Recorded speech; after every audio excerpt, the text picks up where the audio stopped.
начинаем экспертное интервью в рамках серии программ у редакционного камина газеты «Фармацевтический вестник».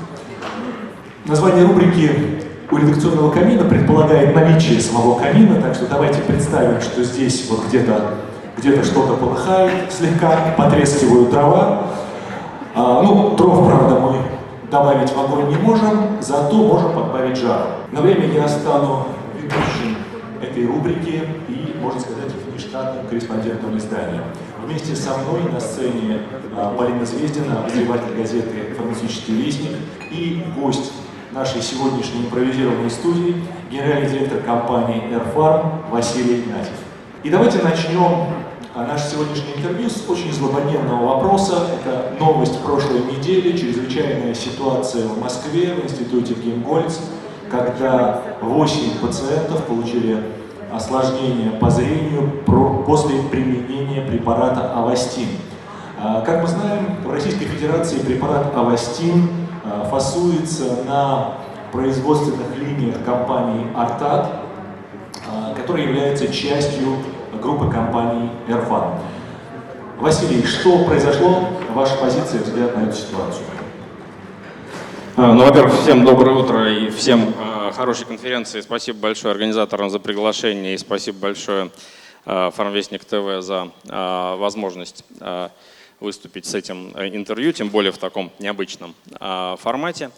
Если говорить о событиях пятницы, которые пока на самом деле развиваются, то я постараюсь быть очень сдержанным, потому что есть комиссия межведомственная, которая над этим, в общем, трагическим случаем работает. В том числе доследственную проверку проводит Следственный комитет Российской Федерации. Позиция наша в целом, если коротко, следующая. Может ли это быть дефект препарата? Теоретически может быть, и эту версию сбрасывать с счетов нельзя, и мы совершенно открыты для любых действий, любых проверяющих по перепроверке этой серии, потому что архивные образцы хранятся на заводе. Но с учетом всех знаний, которые были дополнительно получены в течение пятницы и выходных, я лично такую вероятность оцениваю как крайне низкую, потому что серию проверяли, мы осуществляем только вторичную упаковку, серию проверяли в Швейцарии при розливе на заводе Рош, серию проверяли мы при выходном контроле, серию дополнительно проверяла независимая государственная лаборатория в процессе обязательной сертификации, поскольку это иммунобиологический препарат. Никто никаких отклонений не выявил, серия была выпущена в обращение. При этом показания в офтальмологии у препарата Авастин нет. Более того, в разделе «Особые указания» содержится практически прямое описание возникшей ситуации. Описано нежелательное явление со стороны глаз при интравитреальном введении и содержится рекомендация о том, что интравитреальное введение препарата Авастин не является рекомендованным. Есть позиция института Гельмгольца, насколько я о ней слышал. Они говорят, что мы всегда вводили и никогда ничего не было, поэтому эта серия, это проблема с препаратом. Что, возможно, тоже правда, и мы знаем, что такое так называемое использование по незарегистрированному показанию, off-label use, это и для мира не редкость.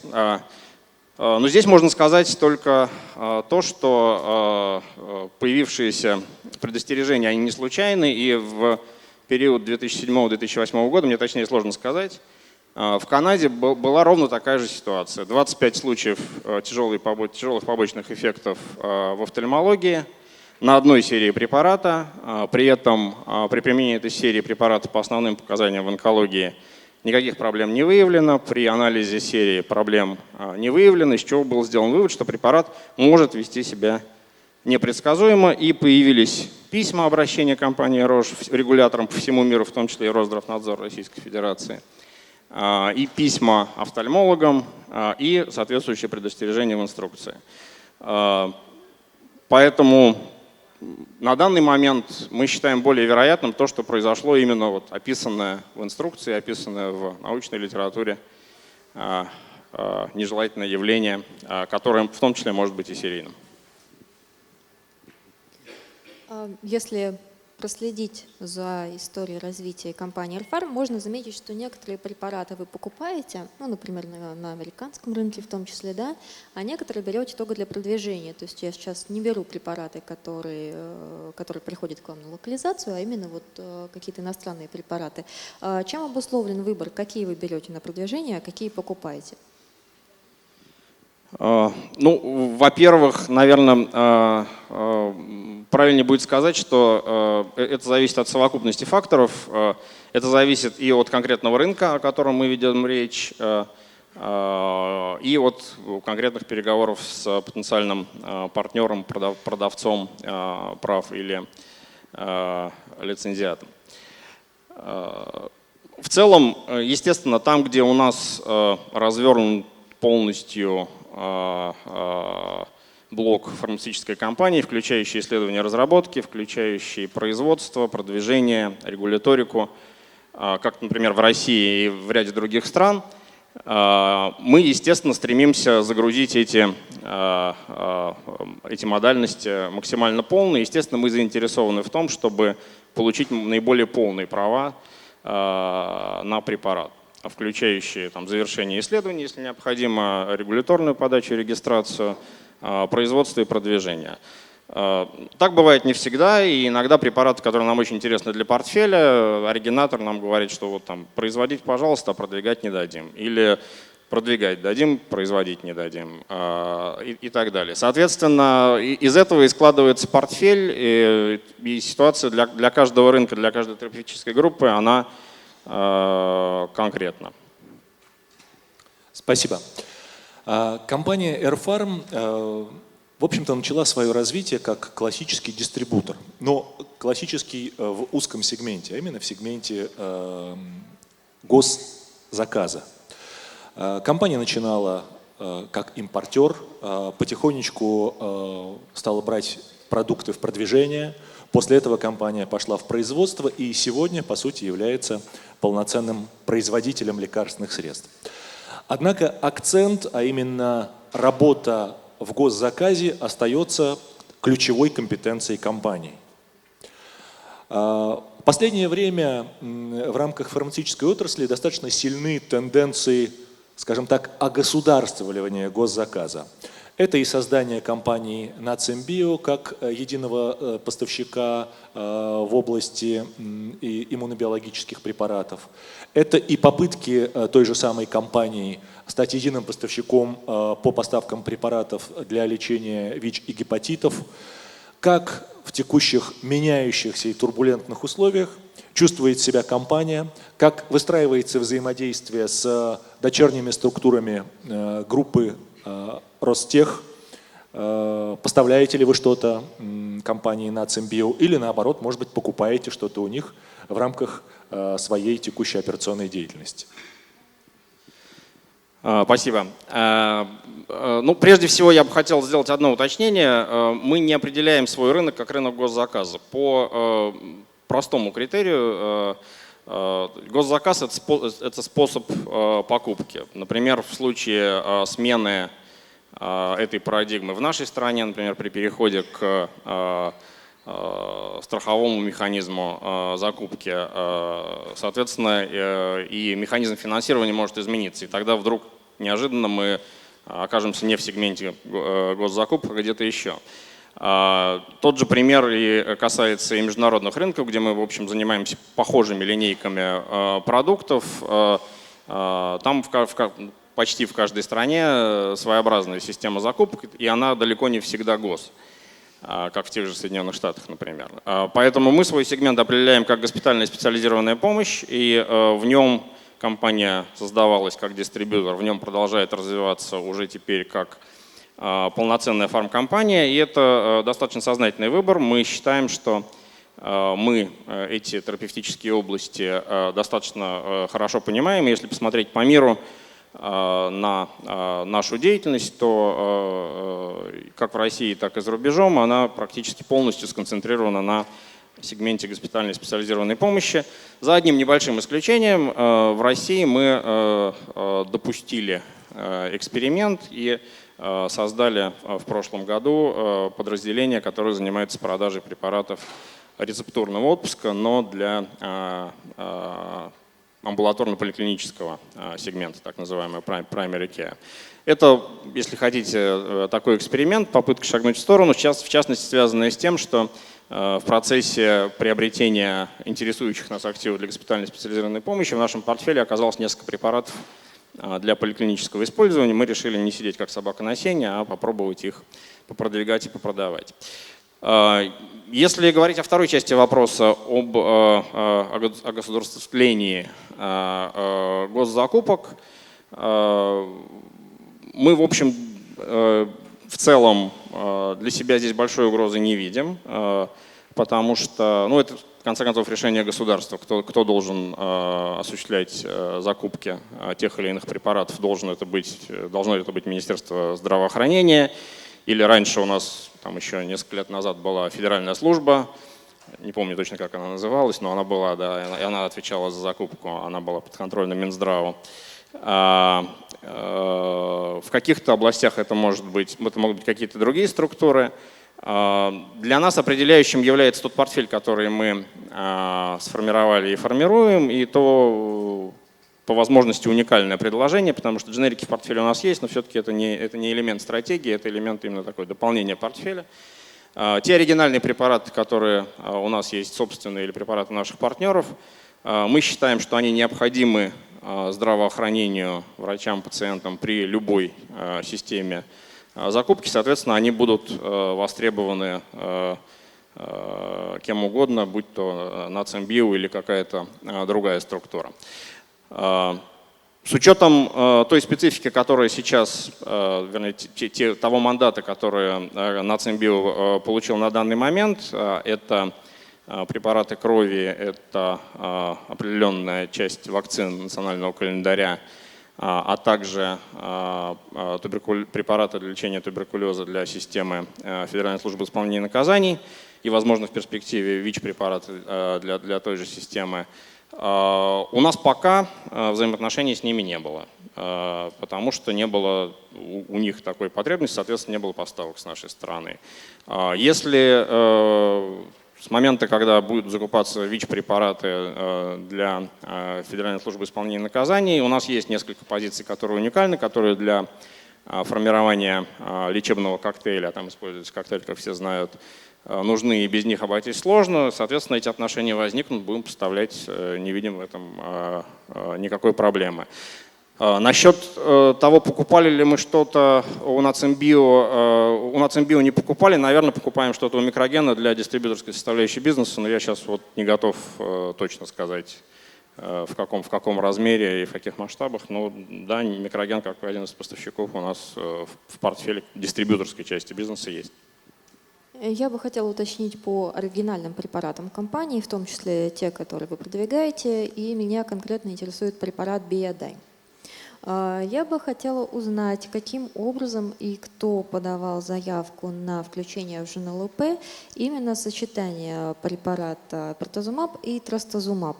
Участвовала ли в этом компания Roche? Известно ли вам, почему она отдельно не зарегистрировала, вернее, не зарегистрировала, а не внесла Пертозумаб в ЖНЛП и не зарегистрировала на него цену?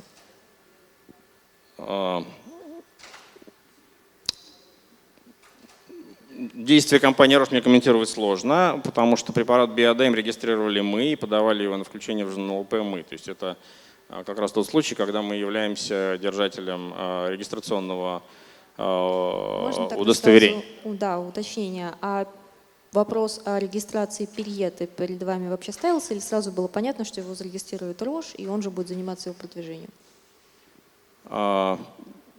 Перьета, в принципе, она вообще не используется как монопрепарат, надо начать с этого. Да? То есть перьета используется только как вспомогательный препарат